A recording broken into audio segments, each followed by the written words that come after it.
तो एक दिन परीक्षा के लिए पर्दा लगाया गया और बाहर बैठे श्री सूरदास जी। फिर पर्दा खोल लिया गया और कहा गया श्रृंगार हो गया, पद गाओ। उसके दो नेत्र और खुल सकते हैं, एक ज्ञान नेत्र और एक प्रेम नेत्र।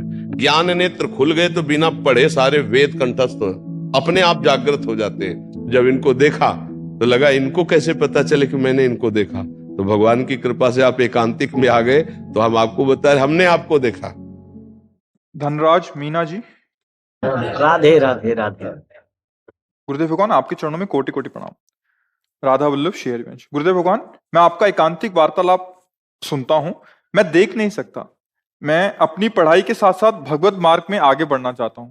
महाराज जी, मेरे लिए क्या आदेश? ये कह रहे हैं कि हाँ, कोई बात नहीं। तीन नेत्र होते हैं, एक तो होते चर्म चक्षु, और बुद्धि में जो नेत्र जागृत होते हैं उन्हें ज्ञान चक्षु कहते हैं, और हृदय में जो नेत्र जागृत होते हैं उन्हें प्रेम चक्षु कहते हैं।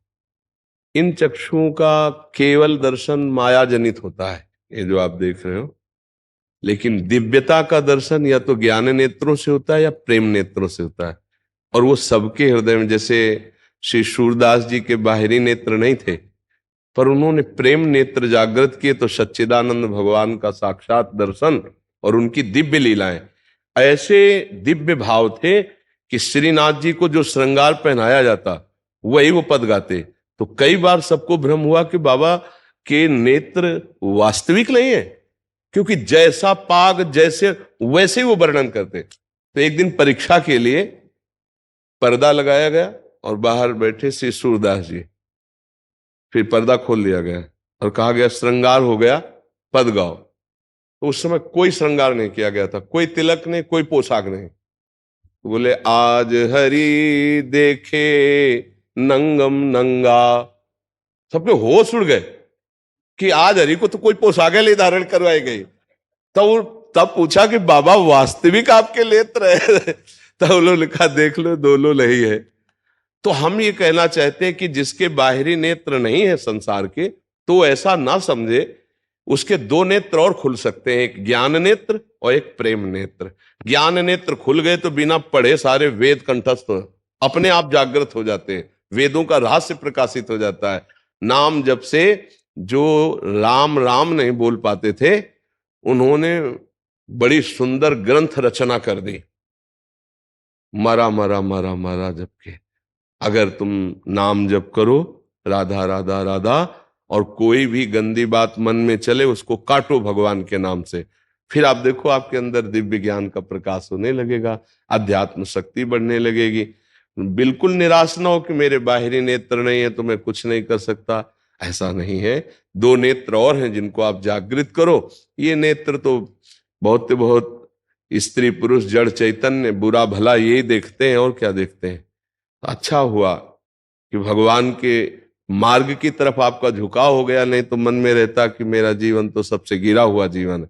नहीं, बिल्कुल नहीं है। आप नाम जप करके सबसे महान बन सकते हैं। कितने ऐसे, देखो बिल्व मंगल जी ने तो अपने नेत्रों को फोड़ ही दिया था, इसीलिए कि ये संसार देखते अब मैं कृष्ण को देखना चाहता हूं। तो आपके ऊपर कृपा है। आप कोई ऐसा न सोचे कि मेरा अभाग्य है कि मेरे बाहरी नेत्र नहीं। तुम अंदर के नेत्रों को प्रकाशित करो, नाम जप करो और अच्छे भाव रखो। भाव से ही दिव्यता आती है। जैसे बाजार में भाव से ही सामान की महिमा है। जिसका जितना भाव चढ़ा होगा, बढ़ा होगा, उतने बढ़िया वो सामग्री मानी जाती। नहीं, हमारा हृदय भी अगर भाव में बढ़िया बढ़ जाए तो भगवान कहते कि जहां भाव होते हैं वहीं मैं प्रकाशित होता हूं।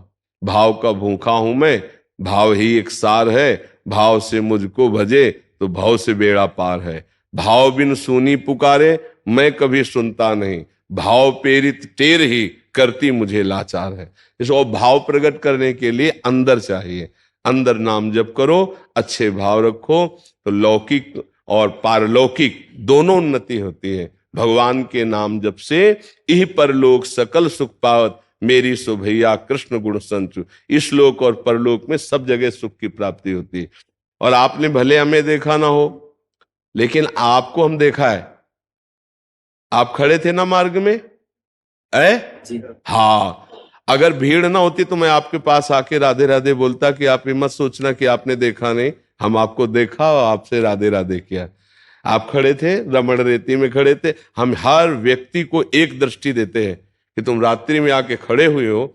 जब इनको देखा तो लगा इनको कैसे पता चले कि मैंने इनको देखा। तो भगवान की कृपा से आप एकांतिक में आ गए तो हम आपको बता रहे हमने आपको देखा।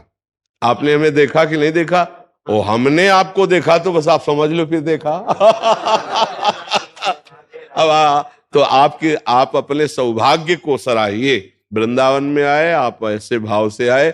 लाखों में देखते सबको है, पहचान किसी की नहीं होती, लेकिन आपकी पहचान रखा, आपका भाव रख। हम अगर भीड़ ना होती तो हम आपके पास जाते। पहले तो हमने सोचा कि कोई माला अगर हमें मिली होती तो तुम्हें जरूर माला पहनाते, क्योंकि हमारी दृष्टि गई थी तो हमें लगा था कि आप हमें नहीं देख रहे, लेकिन हम आपको देख रहे हैं। हे प्रभु, आप इस रूप में आए, आपका मैं स्वागत करता। तो आपने अवसर दिया, आप यहाँ आए, बड़ी कृपा आपके ऊपर। और आप अंदर नाम जप कीजिए। अपने को कभी भी ऐसा मत मानिए कि मेरे बाहरी नेत्र नहीं तो मैं असमर्थ हूं।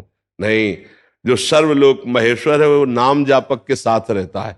अगर हम नाम जप रहे हैं तो भगवान हमारे साथ है, हम अकेले नहीं हैं ना। देखो, कई लाख पदों के रचयिता हैं सूरदास जी, और एक भी अक्षर का कोई पढ़ाई लिखाई नहीं, कई लाख पद के रचयिता। ये है आध्यात्मिक नेत्र, आध्यात्मिक ज्ञान। कई लाख पद की रचना करने वाले महापुरुष। तो आप नाम जप कीजिएगा, ठीक है? सत्संग सुनिए और नाम जप कीजिए।